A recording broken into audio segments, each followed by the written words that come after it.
Non mais sérieusement, vous avez pas honte. Vous avez pas honte. Alors on sait très bien qu'il y en a à qui ça dérange que le Maroc va organiser une Coupe du Monde. On sait qu'il y en a, voilà, voir un pays musulman, un pays africain, un pays maghrébin qui va organiser une Coupe du Monde, on sait qu'il y en a à qui ça fait pas plaisir. Mais de là à raconter et à inventer des fake news là-dessus, mais c'est du grand n'importe quoi les gars. Soi-disant, le Maroc va abattre 3 millions de chiens pour cette Coupe du Monde 2030. Mais vous avez sorti ça d'où, sérieusement les gars? Vous avez sorti ça d'où? Moi les gars, je vous dis une chose. Je vous dis juste une chose très simple les gars. Quand j'ai vu l'info, moi-même j'étais choqué. Je me dis comment c'est possible de voir quelque chose pareil. Abattre comme ça 3 millions de chiens de manière totalement normale, comme ça, pour une Coupe du Monde, pour du football. Les gars, moi-même j'aurais été le premier à m'indigner si ça avait été le cas. Et moi-même, donc voilà, j'étais prêt, comme je vous dis, à faire une vidéo où j'allais pousser un coup de gueule et dire que c'est tout simplement pas normal. Donc je me suis renseigné, j'ai attendu, j'ai pris du recul pour pas trop vite m'enflammer, pour pas trop vite taper sur cette candidature marocaine pour la Coupe du Monde, etc. Et au final, on s'est rendu compte de quoi? On s'est rendu compte que tout simplement, les frères, c'était juste une fake news. Non seulement, j'ai envie de vous dire les gars, que c'est totalement faux, que le Maroc n'a jamais prétendu ou programmé le fait d'abattre les chiens qui sont présents sur le territoire marocain, ça c'est une première chose, mais surtout deuxième chose, c'est que les mesures qui ont été prises par rapport à ça, déjà, n'ont rien à voir avec l'organisation de la Coupe du Monde ou pas. Et surtout, troisième chose, c'est que les mesures-là ne parlent pas du tout d'abattre ces chiens. Mais ça parle de stérilisation, ça parle de choses comme ça. Donc, c'est là où on se pose la question d'où ça sort. Ça sort de nulle part, les gars. Et si vous renseignez juste un petit peu, vous allez vous rendre compte très facilement et très rapidement que c'est juste totalement faux, les gars. Et j'ai envie de vous dire une chose, les frères. J'ai envie de vous dire une chose. Tant mieux, c'est que c'est positif. C'est positif, c'est qu'il y en a, comme je vous dis, à qui ça dérange. Que cette candidature du Maroc, ben, elle va très bien se passer, qu'elle se passe très bien, qu'elle est dans un processus qui est intéressant. Là, à partir du moment où on parle d'une équipe et d'un pays, une équipe nationale comme le Maroc, et un territoire comme le Maroc qui va abriter le plus grand terrain de football, le plus grand stade du monde, bien sûr que ça peut que ne pas plaire, bien sûr qu'il y en a, bien sûr. Ils vont chercher la petite bête. Ils savent que au niveau des terrains, des infrastructures, des stades et de tout ce qui est autour, les hôtels, etc., c'est très compliqué, c'est très difficile de critiquer là-dessus, les gars. Et je vous le dis, parce que je vous le dis et je vous le redis, les frères. Moi-même, plusieurs fois, j'ai été le premier à le dire, j'ai été le premier à vous le répéter que pour cette candidature marocaine, pour la Coupe du Monde ou pour la CAN, en cas de problème, en cas de défaut d'organisation, etc., je serai le premier à en parler et à critiquer, les gars. Mais on va pas critiquer, juste pour vous faire plaisir et pour raconter des choses négatives alors qu'il n'y en a pas forcément. J'ai fait une vidéo il y a quelques semaines d'ici, il y a 2 semaines d'ici plus ou moins. On faisait un petit peu le tour où je réagissais un petit peu aux différents logements des différentes équipes nationales qui vont jouer cette CAN. Les gars, qu'est-ce que vous voulez dire là-dessus? Qu'est-ce que vous voulez dire là-dessus? En quoi on peut dire des choses négatives là-dessus?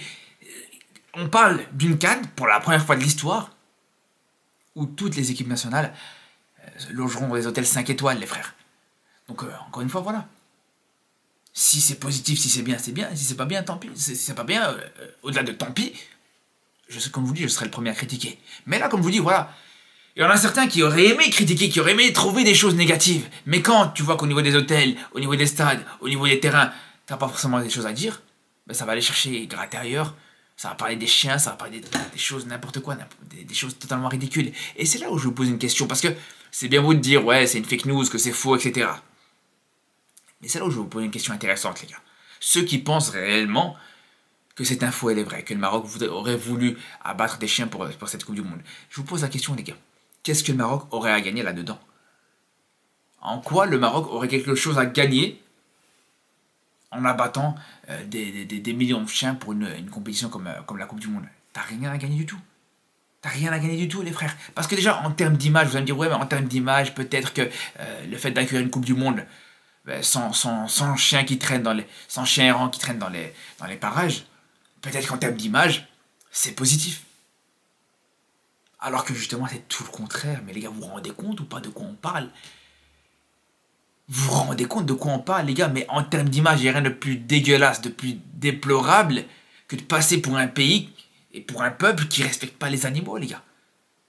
Mais ça, pour moi, il n'y a rien de pire. Il n'y a rien de pire parce que déjà, non seulement au niveau Au niveau de l'image que ça peut renvoyer, c'est une image qui est déplorable, même au niveau religieux, les frères. Religieusement parlant, on sait très bien à quel point c'est quelque chose que tu peux pas te permettre en tant que pays musulman déjà. Ça, c'est une première chose. Et deuxième chose, non seulement en tant que musulman, mais aussi, surtout, même de manière générale. Vous imaginez 2 secondes un pays comme le Maroc qui va accueillir une Coupe du Monde et qui va décider de faire une chose pareille. Mais je vous dis tout de suite, les frères, je vous dis tout de suite. Au-delà de l'image, au-delà de tout ça, les gars, je vous dis tout de suite que cette Coupe du Monde, tu peux faire une croix dessus. Cette organisation de la Coupe du Monde 2030, tu peux faire une croix dessus, les gars, comme ça vous savez. Parce que les associations que tu aurais sur le dos si tu fais ça pour la Coupe du Monde, mais c'est fini, tu peux faire une croix sur cette Coupe du Monde. Tu peux en être sûr et certain, les gars. Parce que là, on parle du Maroc. C'est pas une grande puissance économique, comme ça pourrait être, comme ça aurait pu être, et comme c'était avec le Qatar. Et c'est pas non plus une grande puissance footballistique comme c'était avec le Brésil. Parce qu'on sait que du côté du Brésil, il y a eu des choses qui, éthiquement, c'était très limité. On sait à quel point ça parlait pas juste d'animaux, les gars, à ce moment-là. Du côté du Brésil, on sait très bien que, voilà, il y a eu plusieurs personnes dans les favelas qui sont fait raser leur maison pour les stades. C'est pas un secret, vous pouvez vous renseigner par rapport à ça. Mais là, on parle du Brésil, la première nation au monde en termes de football. Pareil pour le Qatar aussi, où il y a des choses qui ont été un petit peu compliquées, des choses à redire, avec des conditions de travail un peu compliquées, etc., dans ces chantiers, dans ces travaux pour cette Coupe du Monde au Qatar. Mais là aussi, on parle d'une puissance économique qui n'est pas le Maroc, bien sûr. C'est pour ça que je vous dis, les gars, tu peux pas te permettre, quand t'es le Maroc, tu peux pas te permettre de faire des écarts comme ça, au niveau éthique, des écarts comme ça, en termes de conduite. Tu peux pas te permettre. Parce que je vous dis, si c'était le cas, vous pouvez être sûr et certain, les gars, que cette organisation de Coupe du Monde, tu la perds directement sur le champ, les gars. Comme ça, vous savez. Donc c'est pour ça, les gars. Et je vous le dis encore une fois, si ça avait été le cas, moi-même, j'aurais été le premier à m'offusquer. Mais il suffit juste de se renseigner pour voir que tout simplement, c'est totalement faux. C'est aussi simple que ça, les gars. Mais bon, tant mieux, au final, je vous dis, avec du recul, c'est positif. C'est positif parce que ça prouve que, voilà, il n'y a pas des choses à critiquer au niveau des infrastructures, au niveau du terrain, au niveau de l'organisation en elle-même. Donc ça va aller chercher ailleurs, ça va essayer de gratter ailleurs. Alors que, encore une fois, les gars, comme je vous dis, c'est totalement faux. Et le Maroc n'aurait absolument rien à gagner, encore une fois, à faire quelque chose aussi très limite en termes de comportement. Même si, allez, j'ai envie de vous dire, c'est vrai que l'aspect sécurité, ça pourrait se discuter, etc. C'est vrai qu'au niveau sécurité, ben voilà, ça reste quand même des animaux dangereux, etc. Mais même à ce niveau-là, les gars, j'ai envie de vous dire, franchement, est-ce que, c'est quelque chose que tu pourrais faire pour la Coupe du Monde? Moi, je vous dis la vérité, les gars, à partir du moment où tu arrives dans un pays, je sais pas, je dis n'importe quoi, les gars, par exemple, si demain l'Australie organise une Coupe du Monde, et que tu as un touriste ou un supporter qui est venu assister à cette Coupe du Monde en Australie qui se fait mordre par un serpent, mais jamais de la vie, ça va lui en vouloir, ou ça va en vouloir au gouvernement australien parce que le gars il s'est fait piquer par un serpent, il s'est fait mordre par un serpent, les gars. Voilà, c'est comme ça, dans certains pays, tu sais très bien que tu as des animaux qui seront dangereux, des animaux hostiles, etc. Même si, voilà. Après, c'est vrai que, voilà, les chiens, pour en avoir vu énormément, c'est vrai que, voilà, ces fameux chiens errants qu'on peut retrouver au Maroc, ils sont pas toujours faciles. Mais, comme dans tous les pays, quand tu arrives dans un pays, tu te renseignes un petit peu à ce niveau-là, tu te renseignes un petit peu à tous les niveaux, que ce soit au niveau de la sécurité, au niveau des animaux dangereux, des animaux sauvages, et c'est tout à fait logique, c'est tout à fait normal, j'ai envie de vous dire. C'est là où je vous dis encore une fois que, même par rapport à ça, à aucun moment tu aurais quoi que ce soit à gagner de faire quelque chose pareil, de te débarrasser de ces animaux-là pour cette Coupe du Monde et de risquer de passer pour le pays qui ne respecte pas les animaux, etc. C'est aussi simple que ça, les gars. C'est pour ça que, encore une fois, comme je vous dis, c'est un faux pour moi. J'y crois absolument pas. Et au-delà du fait que j'y crois ou que j'y crois pas, les gars, comme je vous dis, ça a été démenti. Dans tous les cas, c'est totalement faux.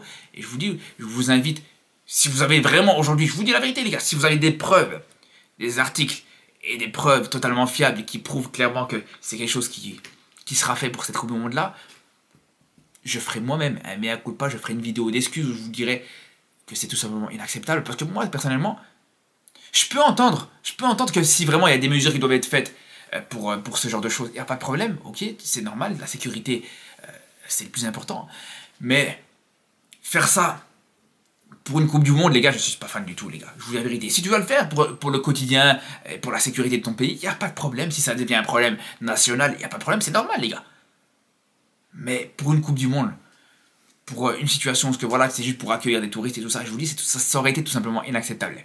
Mais bon, pour l'instant, je vous dis encore une fois, il n'y a aucune info. Aucune info et aucune source fiable qui confirme cette info qui est complètement fausse. Et au-delà de ça, il y a plus des sources, justement, au contraire, qui démontrent que voilà, les mesures qui pourraient être prises à ce niveau-là, à aucun moment ça parle de abattre les chiens, etc. C'est aussi simple que ça, les frères. En tout cas, les frérots, comme je vous dis, ça reste pour moi, encore une fois, positif, dans le sens où je pense réellement que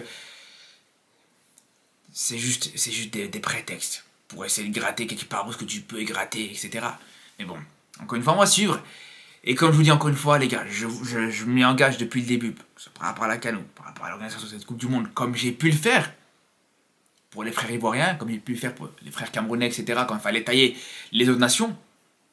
Moi, personnellement, en termes d'objectivité, je me dois de critiquer s'il faudra critiquer l'organisation marocaine, les gars, c'est tout à fait logique. Alors, si je devrais le faire, bien sûr, ça sera à contre-cœur, ça serait dommage, mais s'il faudra le faire, je le ferai. Mais pour l'instant, il n'y a pas de raison, tout simplement, les frères.